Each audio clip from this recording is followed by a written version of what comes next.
You know, like a lot of experts are saying, 100 years we'll be underwater, and some even say as early as 50 years. The longer they wait to help us with the seawall, the smaller the seawall is going to be because our island's shrinking.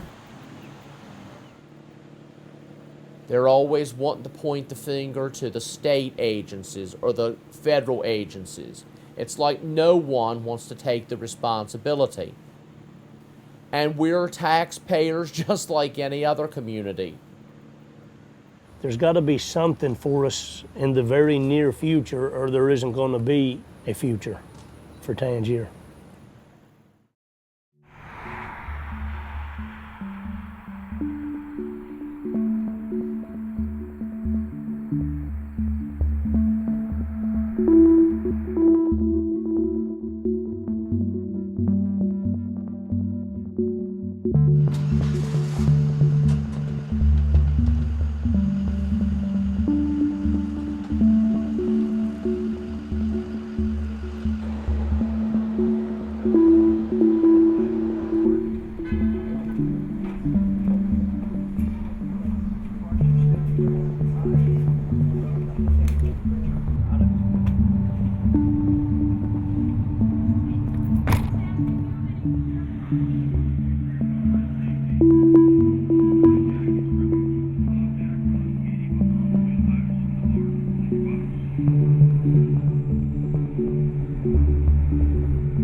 Especially.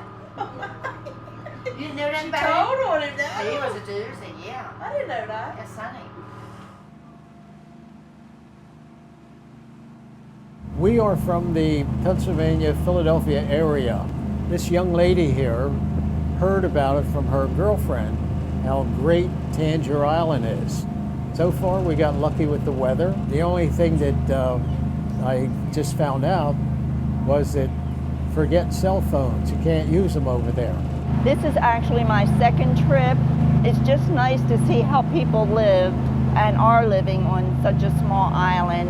It shows people how the Eastern Shore used to be before the bridges were open, and things changed dramatically.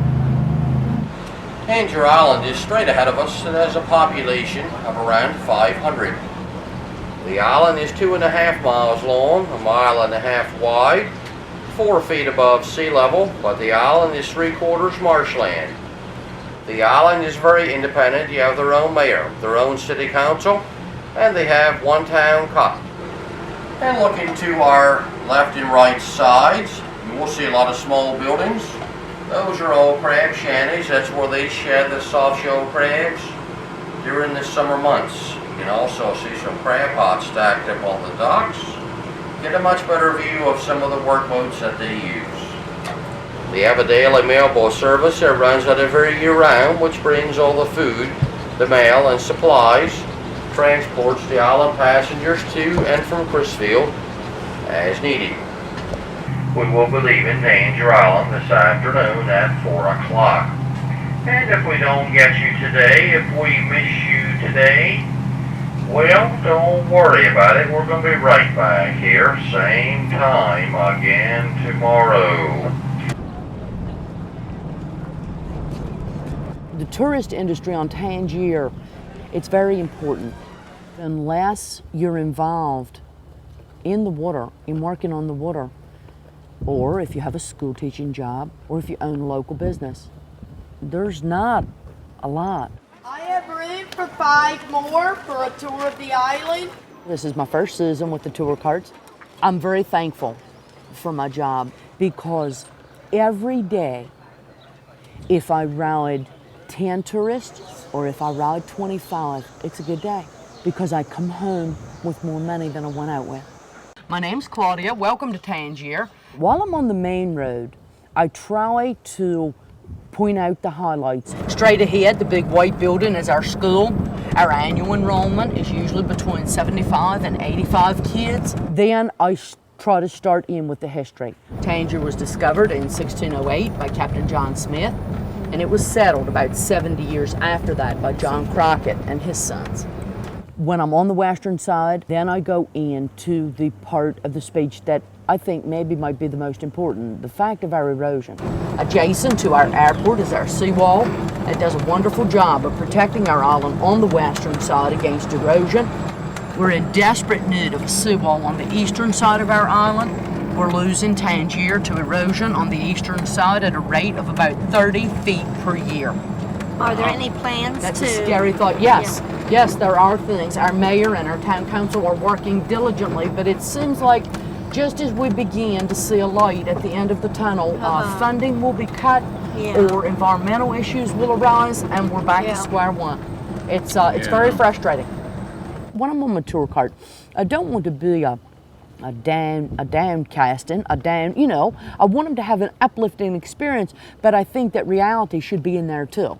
Do all the teachers live here? Yes. They do? Yes, and most of them are from here, who left and went to college and got their degree and came back to teach. Yes, yes. Well, it would be nice to think that there'd be more people that would want to come back. It would be nice. It would be nice. I think by the time our kids graduate, they're so anxious to get to the big bustling city, you know, that once they get into that life, they love coming here in the summer for vacation and stuff like that, but it's not enough. That's right, marry people that work away or something like that. Really don't want to. Yeah, that's true. Thank you so much. Thank you so You're much. certainly welcome. I hope you have a good day. Oh, we will. It's nice meeting you. Abby, we got chores to do.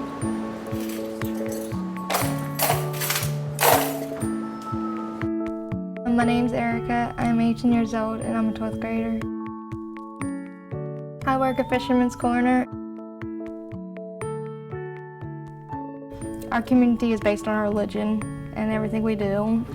Like, we even pray before we work, so try to make our day successful a little bit as we can.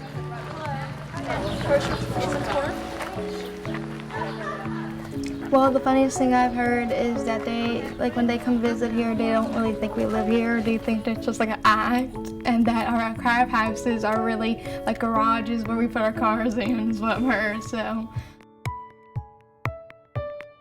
Now, you've been here all your life? No, I actually moved off for 3 years, but I've been born and raised here. I asked the waitress last time we were here about a year ago, how do you find a boyfriend? Go outside the family? I like that. That's a good answer. Dating here it's very different. Like, we're so limited to what we can do on a date.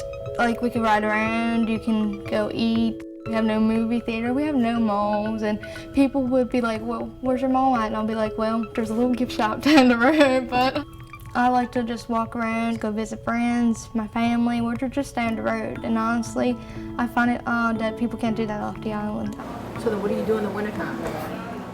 I'm going to college up in Wares Cave. I just feel like maybe I lived here till my teens. I don't think I'm gonna come back. I think I'm just gonna live off and do whatever I can there, like visit here, visit my family, but I just think this population's really dying.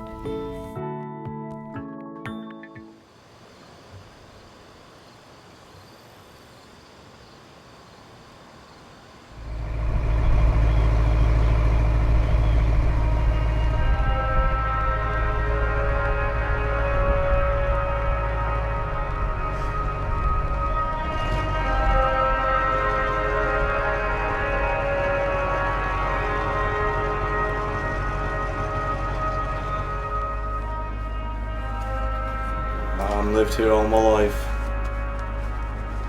23 years old now. I went to college for maybe 2 semesters, I guess. When I came back, it was pretty much, you know, you're living on Tangier, this is what you gotta do.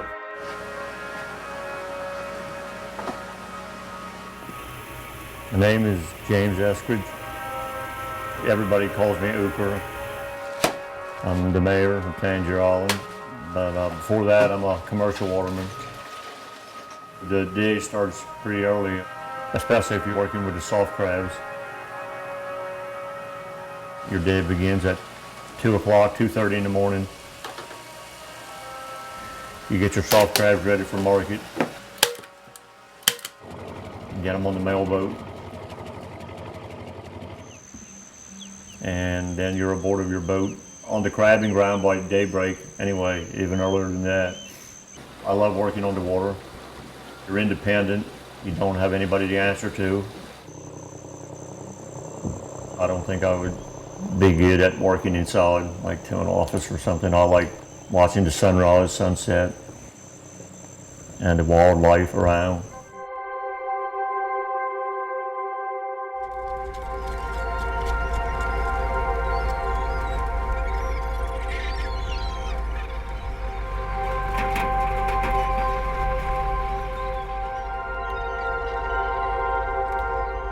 When I very first started going, I hated it. Horrible job, long hours, hot, getting bit by crabs all day. It's part of the way of life around here. And I finally realized that once I got older. You know, yeah, it's a hard job, it's hard hours. But I mean, the ones before us done this, and I mean, there's reasons for that because it can be a good job. On Tangier, we only have a small fraction of the guys that are working on the water now that used to do it. There have been so many regulations put on the water business. It's hard to make a go of it anyway, with the weather you're dealing with and the gear, the bait, and boats and motors. Everything's very expensive. Back, I don't know how many years it's been that there's a license freeze. So really young folks coming up can't get a license to work on the water, which is awful for our fishing community. If I was going to get into it, my dad would sign over his license to me. That's how that would work. Most of the young folk now, they do leave the island, they go to college, and a lot of folks get jobs on the mainland. I cannot live here the rest of my life. I cannot. There is like no way.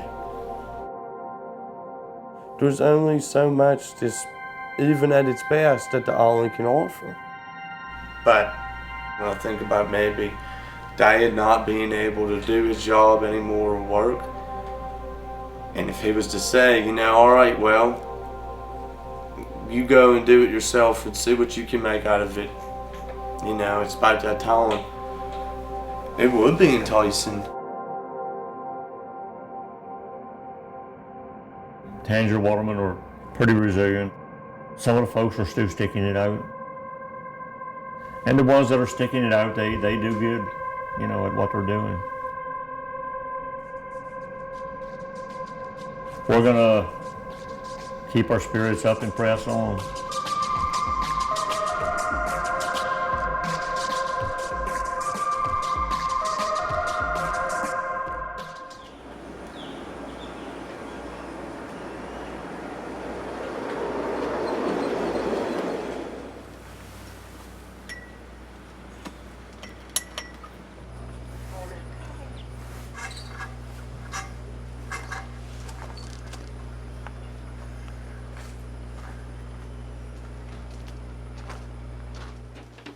Well, my name is Tommy Eskridge.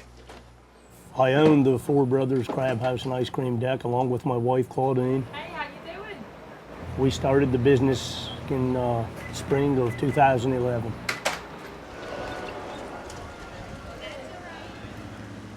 We've been a lot busier this year. The bicycles seem to be making a big hit. The golf carts, every golf cart we had, I think it's 20 was out today, so the visitors here are real happy with the rentals, you know. So they're going that way? Gives them a chance to explore parts of the island that they wouldn't normally be able to do at the time they're allotted, you know, in the tour boats. The Four Brothers was named after my four sons. Will, who is 5, Benjamin is 7, Jordan Ray just turned 12, and Thomas Reed's 15. Benjamin has been parking my golf carts as they returned. Said he wants a full-time job here, so I think he's about to get it. He's proven himself today. You know, you know how we have a small island? Yeah, I know. I was gonna say what I heard in the museum. A man said there's a small island here. We may not have an arcade or any of those huge restaurants, but we have stuff that can beat that arcade. Oh yeah, that's right. Yeah, we do have some stuff that can beat an arcade. It's unique, you know, it's unique living here. Most people who live on an island out in the water, they have a bridge or they have some means of getting their vehicle back and forth, but we're more isolated, you know. I wouldn't come here looking for Lowe's or Walmart, but I mean, I like it. I like it. Most people here do like it. We can allow the kids here to, you know, to run free, because everybody knows everybody. Everybody knows each other's kids, and we make up for what some people feel is lacking here, but we make up for it in our own way. I had at least 3 people today that were bringing my rentals back that told me that they love my island. They said it's one of the best, you know, peaceful vacations that they've had in years. And it makes us feel like that we're not just an island that's left here waiting to wash away. We serve a purpose, and we don't just serve a purpose for ourselves or for just the immediate area. I mean, I have people to come here to my restaurant and use my rentals from all over the country. They come here and they have a good time. They experience something that they can't get anywhere else. We have something that no one else can offer. Yeah, besides the 60 flavors of soft serve.